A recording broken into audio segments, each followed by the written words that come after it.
Activist Mridula ദേവി കൂടി നമുക്ക് ചേരുന്നു. മൃദുല, ലഹരി കേസിൽ എടുക്കുന്ന നടപടിക്രമങ്ങൾ അല്ലെങ്കിൽ അത്തരം കേസുകൾ വാർത്ത ചെയ്യപ്പെടുമ്പോൾ സ്വാഭാവികമായിട്ടും അതിനകത്ത് പ്രത്യേകിച്ച് പരിരക്ഷണമൊന്നും കൊടുത്തിട്ടല്ല ഈ പ്രതികളുടെ വിവരങ്ങൾ പുറത്തുവിടുകയോ അത്തരം കേസുകൾ റിപ്പോർട്ട് ചെയ്യപ്പെടുകയോ ചെയ്യുന്നത്. പക്ഷേ അത് ഒരാളുടെ അല്ലെങ്കിൽ പ്രതിയാകുന്ന ആളുടെ രാഷ്ട്രീയം റദ്ദാക്കുന്ന തരത്തിൽ ആണ് കവറേജ് കൊടുക്കുന്നത്, അല്ലെങ്കിൽ ആ തരത്തിലാണ് എക്സൈസ് ഒരു PR വർക്ക് നടത്തുകയാണ് എന്നൊക്കെ പറയുന്നത്. അത് എങ്ങനെയാണ് അംഗീകരിക്കുക? എന്തുകൊണ്ടായിരിക്കും അത്തരം ആരോപണങ്ങൾ ഉന്നയിക്കുന്നത്? അങ്ങനെയാണോ നിങ്ങൾ കണക്കാക്കുന്നത്? ഞാൻ കൃത്യമായിട്ട് ഇവിടെ ഫോക്കസ് ചെയ്യുന്നത് ഇന്ത്യക്കകത്ത് വർദ്ധിച്ചു വന്നുകൊണ്ടിരിക്കുന്ന ലഹരി ഉപഭോഗത്തെ പറ്റിയാണ്. അത് വളരെ പ്രോബ്ലമാറ്റിക് ആയ ഒരു ഇഷ്യൂ ആണ്. അതിനകത്ത് വേടൻ എന്ന ഒരു വ്യക്തിയെയോ അല്ലെങ്കിൽ മറ്റേതെങ്കിലും ഷൈൻ ടോം ചാക്കോ എന്ന വ്യക്തിയെയോ അല്ലെങ്കിൽ ശ്രീനാഥ് പാസ്, ഇങ്ങനെ പല പേരുകൾ പറയപ്പെടുന്നത്. ഇത് ലഹരി ആരുപയോഗിച്ചാലും അത് അരക്കഴഞ്ചാണെങ്കിലും അത് ഒരു തരത്തിലും നമുക്ക് അഡ്മിറ്റ് ചെയ്യാൻ പറ്റുന്നില്ല. ഇപ്പൊ നടക്കുന്ന വേടന് അതിനെ കവർ ചെയ്യുന്നത് അല്ലെങ്കിൽ അതിനെ റിപ്പോർട്ട് ചെയ്യുന്നതിനൊക്കെ കൃത്യമായിട്ട് അജണ്ടയുണ്ട്.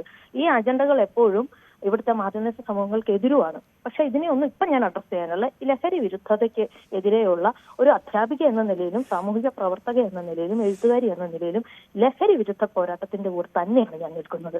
അതിനകത്ത് ആരെന്റെ കൺമുമ്പിലുണ്ടല്ലോ അവരുടെ ജാതിയോ കുലമോ രാഷ്ട്രീയമോ എന്റെ വിഷയമല്ല. ആ വ്യക്തികളോട് സഹാനുഭൂതിയോടെ, നീതിപൂർവമായ സഹാനുഭൂതിയോടെ തന്നെ.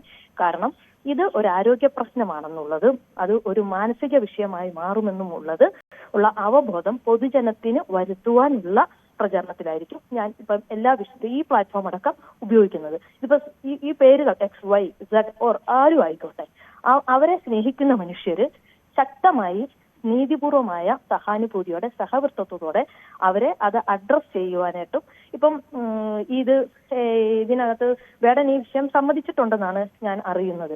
ഈ സമ്മതം പോലും ചിലപ്പോൾ, എനിക്കറിയില്ല എന്ത് തരത്തിലുള്ള സമ്മതമാണ്, ചിലപ്പോൾ ഇത് സമ്മതിക്കുകയാണെങ്കിൽ പൊതുവായിട്ട് പറയുവാണ്, പൊതുവിൽ ഇത് വേടന്റെ ഒരു വിഷയമായിട്ടല്ല പറയുന്നത്, പൊതുവിൽ നമ്മൾ ഇവിടെ ഈ സ്രോതസ് കണ്ടുപിടിക്കുവാൻ വേണ്ടി തന്നെ ഇതിന്റെ ഉപഭോക്താക്കൾ ഈ വിഷയം അങ്ങ് സമ്മതിച്ചു കൊടുക്കും.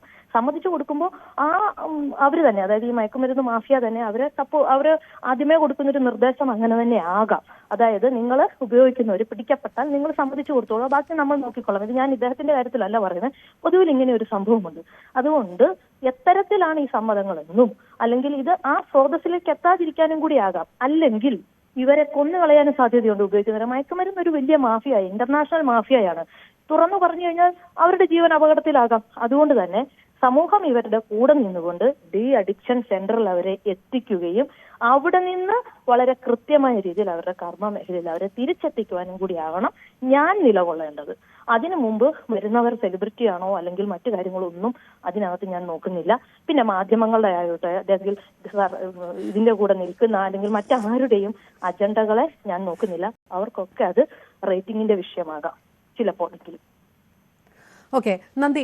മൃദുലാദേവി കൂടിയാണ് പ്രതികരിച്ചത്. അത് ലഹരിക്കെതിരായിട്ടുള്ള ഒരു നിരുപാധിക പിന്തുണയാണ് ഇപ്പോൾ എടുക്കുന്നത്. മറ്റ് വിഷയങ്ങളെക്കുറിച്ച് അല്ല ചർച്ച ചെയ്യേണ്ടത്, ആദ്യം ഇതിനെതിരായുള്ളൊരു നിലപാടാണ് എടുക്കേണ്ടത് എന്ന് മൃദുല പറഞ്ഞതിനെ കൂടെ ശ്ലാഘിക്കാതെ വയ്യ. ഏതായാലും വിശദാംശങ്ങളിലേക്ക് വരാം. ഈ വനംവകുപ്പിന്റെ കേസ് അടക്കമുണ്ട്, വേടനിൽ നിന്ന് പുലിപ്പല്ല് കണ്ടെടുത്തതടക്കം ഡാനിപ്പോളുമുണ്ട്.